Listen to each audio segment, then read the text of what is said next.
Refly Harun sindir misi terselubung Jokowi. Anies turun, Gibran naik. Sahabat suara Flores yang budiman.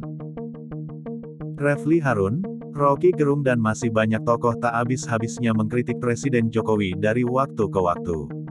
Kali ini mereka menyoroti kesibukan Jokowi yang tengah gencar membangun Indonesia.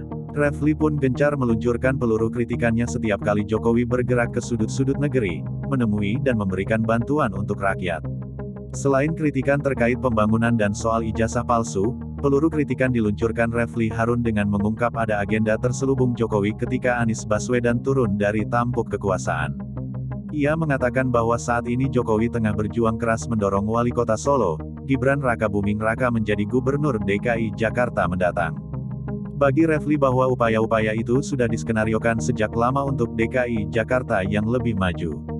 Refly berharap agar Presiden Jokowi harus fokus memimpin dan membangun Indonesia. Masih banyak daerah butuh perhatian serius dan rakyat yang harus dibantu oleh Presiden.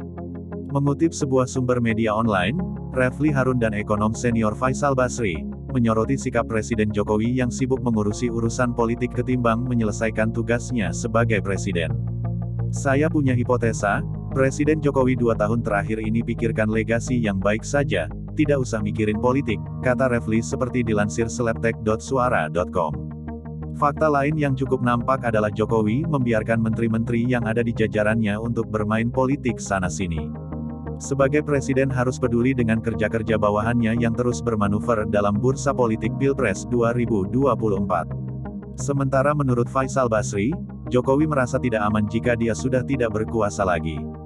Karena itu Jokowi perlu memastikan orang-orang yang akan menjadi presiden di 2024 bisa melindunginya. Iya, termasuk kursi Gubernur DKI Jakarta nanti. Atau yang lebih positif lagi, yang menggantikan dia bisa meneruskan rencana-rencana besar dia, misalnya ibu kota baru akan diteruskan, tutur Faisal Basri. Selain itu sudah hal lumrah jika politisi mencari orang terdekat untuk meneruskan tampuk kekuasaannya.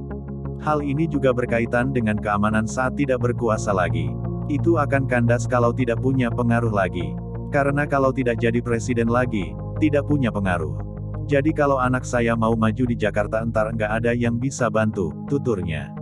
Banyak pertanyaan reflektif bermunculan menanggapi komentar Refly Harun dan Faisal Basri.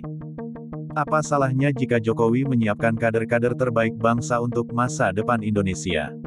Apa salahnya jika Jokowi mengkaderkan anaknya menjadi pemimpin masa depan menggantikannya dan meneruskan pembangunan? Toh banyak pemimpin di negeri ini, dari waktu ke waktu menjalankan hal yang sama, yakni mengkaderkan anaknya menjadi pemimpin. Lihat saja dari Presiden Soekarno hingga zaman SBY yang sudah merancang jauh hari menyiapkan kader yang dapat meneruskan pembangunan.